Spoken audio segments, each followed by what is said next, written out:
I looked at Rebecca and asked quietly, "Do you love him?" She blinked, pretending not to understand. "Who?" "Patrick," I said. The second his name left my mouth, the room shifted.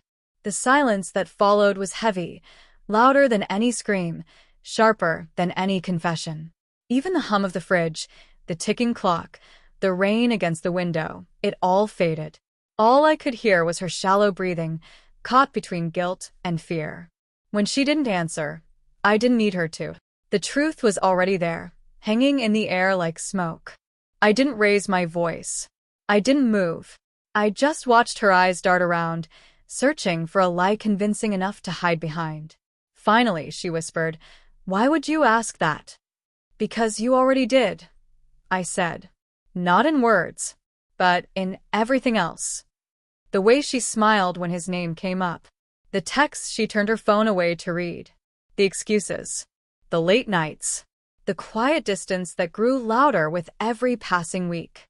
I'd been collecting fragments of truth without realizing it. She reached for her wine glass, her hands trembling. "You're imagining things, Daniel. Patrick's your friend." I corrected her softly. "He was my friend." That single word hit her harder than any accusation could. The cracks had started weeks ago.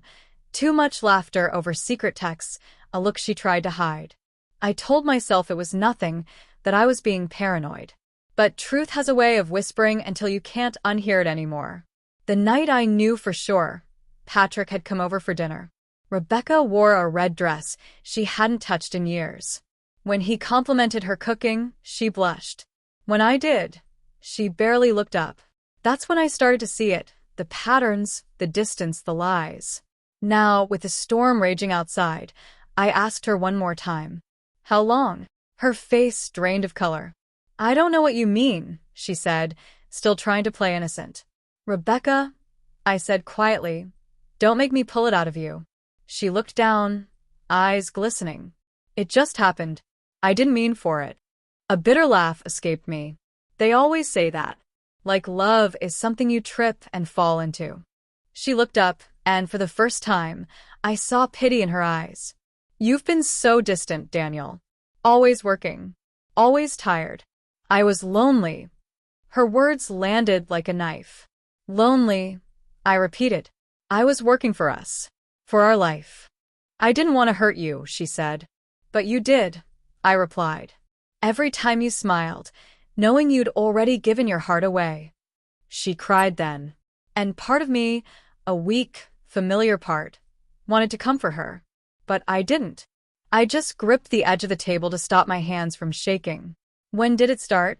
She hesitated. "After the company party," she said finally. 6 months. 6 months of deception, of pretending, of me believing her lies. "Did you love him?" I asked again, softer this time. She bit her lip. "I don't know, but I did." That pause was my answer. She hugged herself. "It's over now. We ended it." I shook my head. "No, Rebecca. You ended us." Thunder rolled outside, echoing the weight of what was left unsaid.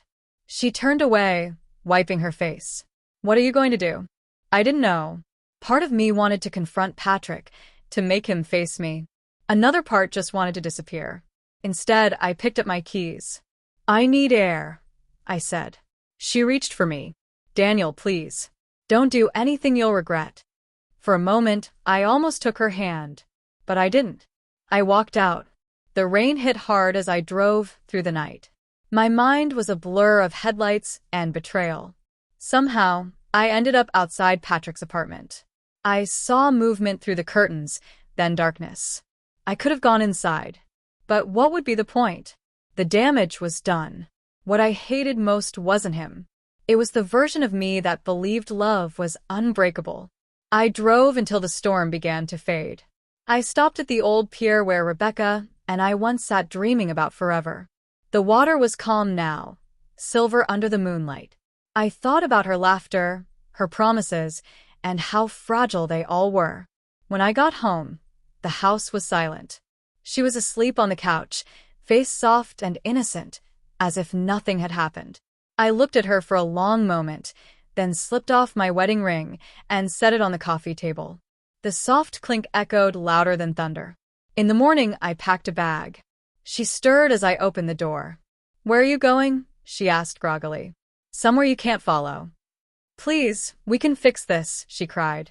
I paused just long enough to look back. "You can't fix what died while you were pretending it was alive." And then I walked out. The air outside was cool, fresh with the scent of rain. And for the first time in months, I felt something close to peace. Not forgiveness, not yet, but the calm that comes after everything burns down. As I drove away, I realized the moment I saw her freeze, I already knew it was over.